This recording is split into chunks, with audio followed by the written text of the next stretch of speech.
Hello students, this is my second video related with the topic chapter 1 development. Today I am going to discuss the limitations of average income. Last day, the previous video, I discussed about the World Bank criteria for measuring the development of a country. The World Bank mainly used per capita income or average income as the base for measuring the development of a country. So, how we can conclude that average income is only the better way of measuring the development of different countries or states? Through this example, I am going to discuss what are the limitations of average income. We can't merely conclude that average income is the only or best way to find out the development of a particular country, or we can make the comparison of different countries or state. Because the World Bank's point of view, the per capita income based on the US dollar set by the 12,506 that considered as the rich countries or developed countries, and on the basis of other criteria, that is poor country or underdeveloped countries or middle income or developing countries. But we can't say that the average income or that monetary aspect is not only the effective method for measuring the development of a country or different countries. In this example, we are discussing about the monthly income of 5 citizens. Here let us consider two countries A and B. For the sake of simplicity, we have assumed that they have only 5 citizens each. Then based on this data, country A, first citizen, he is getting 9,500 as monthly income. Second, 10,500. Third, 9,800. Fourth, 10,000. Fifth, 10,200. The case of country B, 1 to 4th citizens, they are getting only 500 rupees as the monthly income, and the 5th person, he is getting 48,000 as the monthly income. Can you see that these two countries are equally developed, or will you be equally happy to live in both these countries? In the case of country A, their average income is rupees 10,000, that is total income 50,000, and total population 5. Average income calculation, per capita income or average income is equal to total income of the country divided by total population. So country A, average income is rupees 10,000. Country B also same, rupees 10,000. The country's B's total income also 50,000. So average income 10,000. But even though both the countries have identical average income, country A is preferred most of the people to live.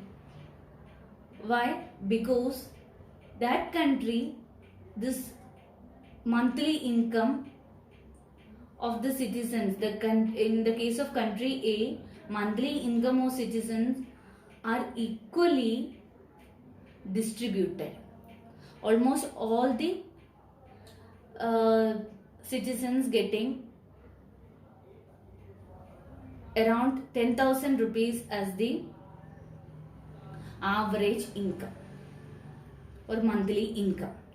But in the case of country B, only one person is getting highest income and others, they are getting very low income.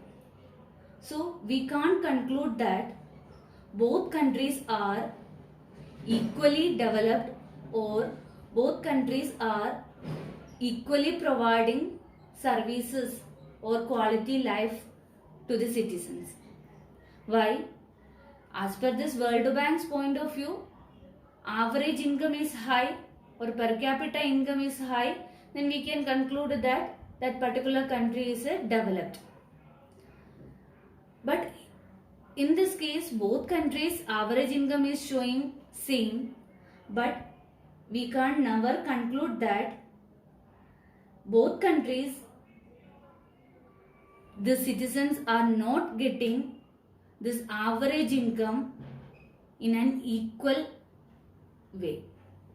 That means this per capita income does not tell us about how this average income is distributed among the people in the individual countries. Suppose we are taking this only the average income as the base for comparison purpose. This per capita income does not tell us. Per capita income, simply saying country A and country B both per capita income 10,000. But nowhere it is mentioned this per capita income or average income or the income getting by each and every individual is equally distributed. That does not mention anywhere. So we can't conclude that this average income or per capita income is the better method for measuring the development of a country.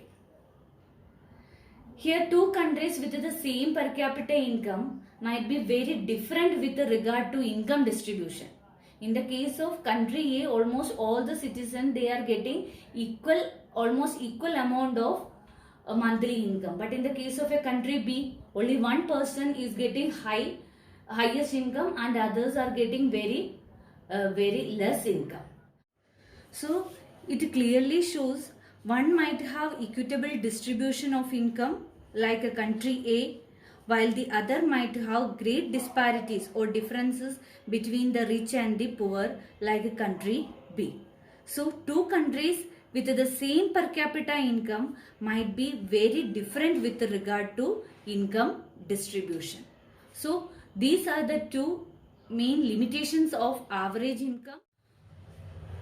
For overcoming these two limitations of this average income, this UNDP, United Nations Development Program, introduced another criteria, that is Human Development Index, for measuring different countries or states.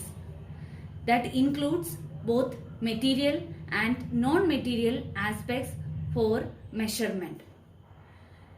The next class, I will discuss about the United Nations Development Programs, that is Human Development Index. I hope you understood this class. Thank you.